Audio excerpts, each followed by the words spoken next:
Mesdames, Messieurs, bonsoir et bienvenue dans ce journal de la campagne électorale, le dernier avant le scrutin du 25 mars prochain, marquant le second tour de l'élection présidentielle. Mais d'abord, ce communiqué du CNRA, le Conseil national de régulation de l'audiovisuel, rappelle à l'intention des médias publics comme privés de l'audiovisuel, de la presse écrite ou utilisant tout autre support, que la campagne électorale pour le second tour de l'élection présidentielle du 25 mars 2012, relayée par les médias, s'arrête le vendredi 23 mars 2012 à minuit. En conséquence, les médias doivent s'abstenir de toute diffusion de messages ayant trait à la dite campagne, communiqués, revues de presse, interviews, etc.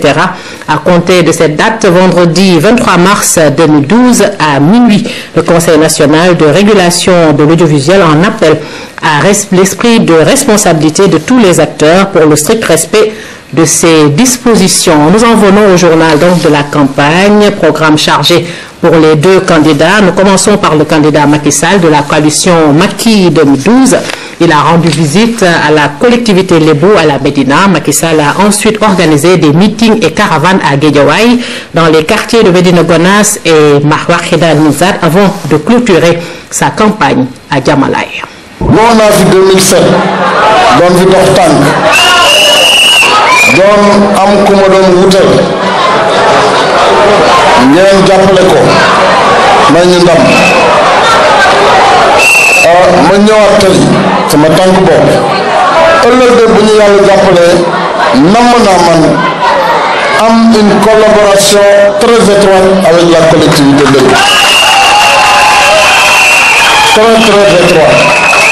maanaam ñu delloo leen li ngeen moom ñu delloo leen seen place mooy collectivité bi feeñ ni mu war a feeñee benn ci institution yëpp nag laa wax ndax lu jaadu la ñaar li ngeen wax ci wàllu suuf si dafa laaj étude waaye dinañ am ouverture d'esprit pour ñu taxawal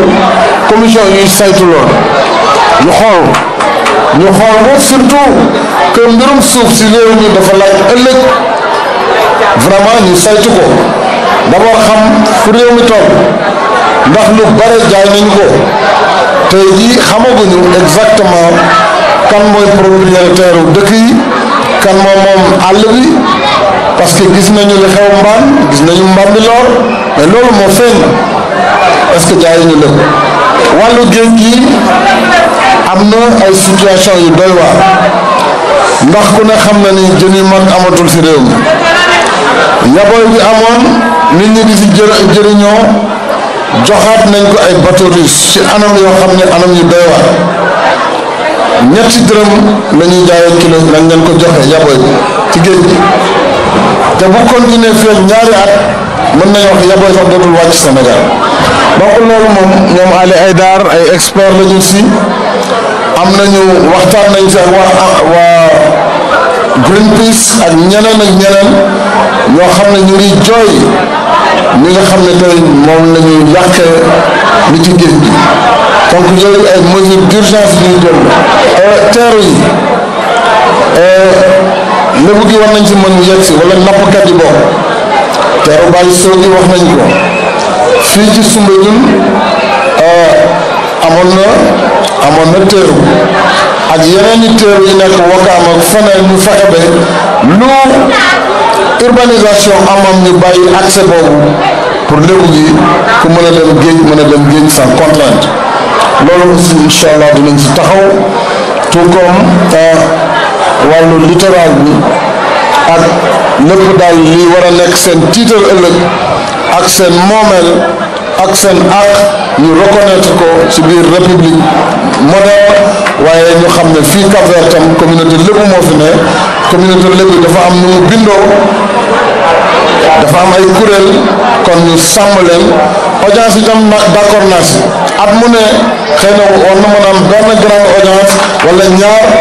yoo xam ne le président de la république mën na recevoir toute la collectivité Lébou pour déglu leen waxtaan ak ñoom sàkku si ñoom itam ay conseil sàkku si ñoom jàppale li nga xamante ne depuis l'AOF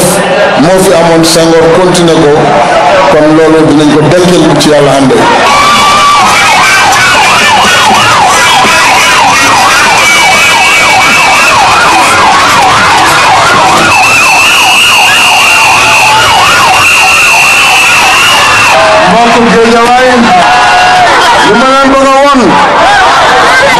nga xam ni noonu la nguur gi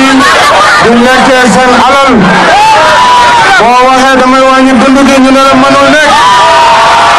alors que vous prouvez que mën na nekk boo jëlee budget 2012 bii ñu nekk di nga gis ay rubrique yu doy waar yoo xam ne alal ju bëri la ñu jël benn bi lu toll si juróom-ñaari milliards ñu ne investissement aéroportuaire AIBD muy aéroport de Ndiass alors que aéroport bi am na redevance aéroportuaire bu koy fay kon je vois pas pourquoi ñu jëlaat 7 milliards jagleel ko aéroport nga ñëw di ñu jël réserve de gestion kenn xamul lu mu doon xam ngeen ñaata lañ si def ñaar fukki milliards ak juróom 25 milliards nga ñëwaat beneen rubrique ñu tuddee ko crédit global ñu ko def 25 milliards 232 millions ak lu topp xam ngeen ne de boo ñëwee 4 milliards intervention d'urgence ainsi de suite boo ko xool yaa ngi mu am 17 milliards yoo xam ni nee nañu participation financière de l'État au total c'est pas moins de 170 milliards la mën a récupérer ce budget 2012 170 milliards yooyu dañu fi def lu toll ci 50 milliards pour njëg yi ak pour dund gi donc vous voyez il est tout à fait possible de réduire les prix des denrées.